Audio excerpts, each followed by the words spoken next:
موجودہ مصر، ترک، ایران، شام، افغانستان، خراسان، یہ ساری کی ساری جتنی بھی تہذیب ان خطوں کی ہے، یہ ساری کی ساری ایران سے آگے بڑھی ہے، اور محمود غزنوی اور بابر یہی تہذیب ہندوستان میں لے آئے تھے۔ پاکستان، ہندوستان، ترکیہ، ایران، افغانستان کی موسیقی، شاعری، فن تعمیر، فلسفہ، تصوف، رسوم معاشرہ، آداب محفل، لباس کی وضاقتہ، چمن بندی پر ایرانی تمدن کے گہرے اثرات آج بھی باقی اور برقرار ہیں۔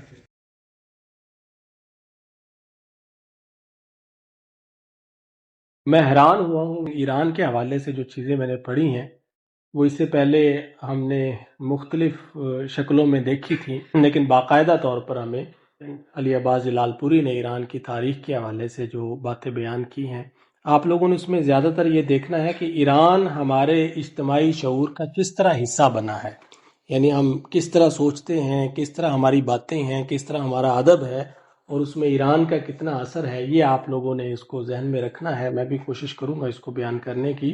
تو ایران بر اعظم ایشیا کے جنوب مغرب میں واقع ایک ملک ہے، اور جس کا کل رقبہ 6,28,000 مربع میل ہے۔ رقبہ جتنا ہے اس اعتبار سے آبادی کم ہے، تو مجموعی طور پر ایران ایک سطح مرتفع ہے، اور سب سے بڑی جو چوٹی ہے یا پہاڑ ہے، اس کا نام دماوند ہے۔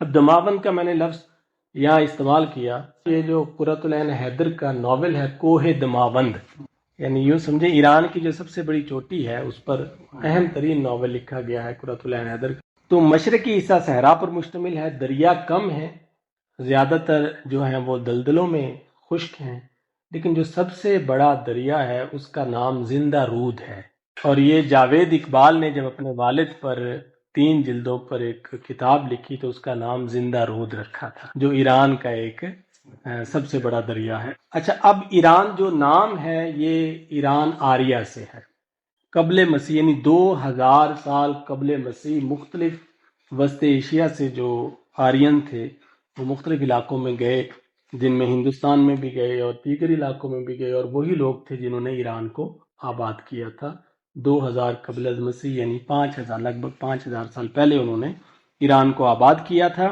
اور یہ وہ دور تھا جب مصر اور کنعان عروج و زوال کی کئی منزلیں طے کر چکا تھا۔ بہت سارے آرین کے قبائل تھے جو ایران میں آباد ہوئے، اور کچھ جو ہیں وہ ہندوستان میں آ گئے تھے، لیکن جو ان کی بادشاہت کا باقاعدہ زمانہ ہے وہ 700 قبل از مسیح ہے۔ جب اصل میں کتاب میں بہت ساری الجھی ہوئی باتیں تھیں، میں نے اس کو 3 حصوں میں تقسیم کر لیا ہے۔ پہلا حصہ اب میں شروع کر رہا ہوں جو بادشاہوں کا ذکر ہے، جو بڑے بڑے اہم بادشاہ تھے۔ دوسرے میں جو مذہب ہے ایرانیوں کا، اس کا میں کچھ اس پہ عرض کروں گا، اور تیسرا جو ان کے کارنامے ہیں وہ میں یہاں پیش کروں گا۔ اب یہ ایرانیوں کے جو کارنامے ہیں ان پہ بھی ذرا بات ہو جائے تو بہتر ہے۔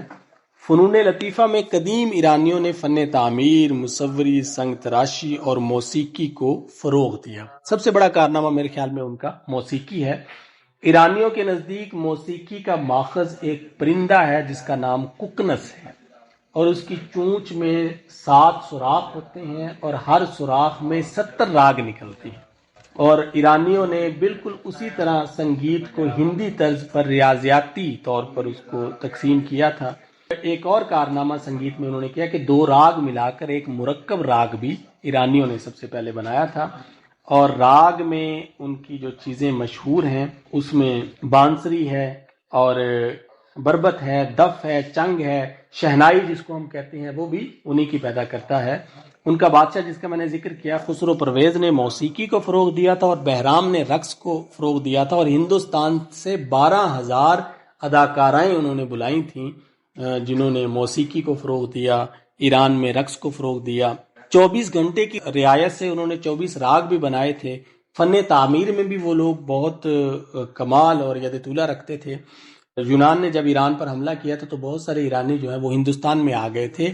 ایلورا اور اجنٹا کے جتنے بھی غار ہیں وہ بالکل انہی کاریگروں کے بنائے ہوئے ہیں۔ سٹوپا جو سانچی کا سٹوپا ہے، بھوپال جس کو آج کل کہتے ہیں، وہ بھی ایرانی طرز کا بنا ہوا ہے، اور اشوک کی جو لاٹ ہے جس میں 3 جو شیر بنے ہوئے ہیں وہ بھی ایرانی طرز کے ہیں۔ یہ ایرانی کاریگری تھے جنہوں نے ہندوستانیوں کو پتھروں کو تراش کر اسے عمارت بنانا یا عمارت میں استعمال کرنا سکھایا تھا، اور ایران نے دنیا کو تہذیب اور شائستگی اور تمیز سکھائی تھی، اور حد یہ تھی جب بادشاہ کسی مجرم کو قتل کرنے کا حکم دیتا تھا تو وہ بڑا شکریہ ادا کرتا تھا اور جھک کے کہتا تھا کہ آپ نے مجھے اتنی توجہ دی کہ آپ مجھے قتل کرنے کا آپ نے مجھے حکم دیا، میں ہمیشہ آپ کا ممنون رہوں گا۔ ہمیشہ سے مراد جو چند لمحات اس کے ہوا کرتے تھے۔ میلے ٹھیلے اور تہوار کے بہت زیادہ شوقین تھے۔ چمن بندی کہتے پوری دنیا نے چمن بنانا یا باغ بنانا، کہتے ہیں کہ یہ جو بنو عباس کا دور ہے یہ عرب تمدن میں عہد زرعی کہا جاتا ہے، اور اس میں عربوں کا حصہ برائے نام ہے۔ یہ سارا تمدن انہی ایرانیوں کی وجہ سے ہی تھا۔ بنو عباس نے انتظام مملکت، مال گزاری، ڈاک کی ترسیل ایرانیوں سے ہی سیکھی تھی۔ اب ہم ان چند بڑی شخصیات کا ذکر کرتے ہیں جن کی بنیاد پر ہمارا یعنی مشرق کا یا مسلمانوں کا فلسفہ یا مذہب قائم ہے، اور وہ ساری کی ساری جو ہے ایرانیوں کی تھی۔ آپ وہ سارے نام آپ لوگوں نے بارہا سنے ہیں۔ ہمارے اہم ترین فقہا، علماء اور فلاسفہ اور سائنسدان ایرانی ہیں، جس میں ایک داستان آپ لوگوں نے سنی تھی، الف لیلہ جس کو کہتے ہیں۔ یہ قدیم داستان، اس کو ہزار افسانہ کہتے تھے، جو پہلے ایران میں لکھی گئی تھی، بعد میں اس کا عربی ترجمہ ہوا تھا۔ کلیلہ اور دمنہ جو تھی اس کا بھی سب سے پہلے فارسی ترجمہ جو ہے ایران والوں نے کیا تھا۔ یہ ویسے ہندوستان کی ایک کتاب تھی بڑی مشہور۔ اچھا، اب شخصیات آپ دیکھیے، جو عروض ہم استعمال کرتے ہیں، جو پڑھتے ہیں، اس کے موجد بھی ایرانی ہیں جس کا نام خلیل ابن احمد ہے۔ یہ جو ہماری شاعری کے میٹر ہیں یہ بھی ایک ایرانی نے ایجاد کیے تھے۔ سیرت نگاری ہمارے ہاں ایک بڑا موضوع ہے۔ اس کے جو سب سے بڑے سیرت نگار تھے وہ ابن اسحاق تھے۔ فقاہت جو ہے ہمارے ہاں ایک بڑا فقہ جو ہے وہ بڑا ہمارے ہاں موضوع ہے۔ یہ نعمان بن ثابت یہ بھی ایران کے تھے۔ فلسفیوں میں جو بڑا نام بو علی سینا، البیرونی، اخوان الصفا، یہ تین بہت بڑے نام ہیں فلسفیوں میں، یہ بھی تینوں ایران ہیں۔ تحقیق میں جو سب سے بڑا نام ہے ہمارے ہاں وہ توسی کا ہے جو ایران کے تھے۔ متکلمین ہمارے جو بہت بڑے ہیں، ان میں غزالی، رازی، عطار، صنائی، رومی، حلاج، شہاب الدین سہروردی، یہ سارے کے سارے جو بڑے نام ہیں ہمارے ہاں یہ سارے ایرانی تھے۔ اسی طرح مورخین میں طبری، دینوری، بلازری، مسعودی، یہ نام آپ لوگوں نے بارہا سنے ہیں، یہ بھی سارے کے سارے ایرانی تھے۔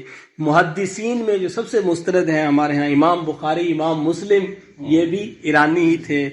اور موسیقی میں جو نام ہیں بڑے، ابراہیم موصلی، اسحاق موصلی، ایک اور نام آپ لوگوں نے بارہا سنا ہے سیات، ایک اور نام بارہا آپ لوگوں نے موسیقی میں سنا ہے جس کو زریاب کہتے ہیں، یہ بھی ایرانی ہی تھے۔ تو یوں سمجھ لیں کہ موجودہ مصر، ترک، ایران، شام، افغانستان، خراسان، یہ ساری کی ساری جتنی بھی تہذیب ان خطوں کی ہے یہ ساری کی ساری ایران سے آگے بڑھی ہے، اور محمود غزنوی اور بابر یہی تہذیب ہندوستان میں لے آئے تھے۔ پاکستان، ہندوستان، ترکیہ، ایران، افغانستان کی موسیقی، شاعری، فن تعمیر، فلسفہ، تصوف، رسوم معاشرہ، آداب محفل، لباس کی وضاقتہ، چمن بندی پر ایرانی تمدن کے گہرے اثرات آج بھی باقی اور برقرار ہیں۔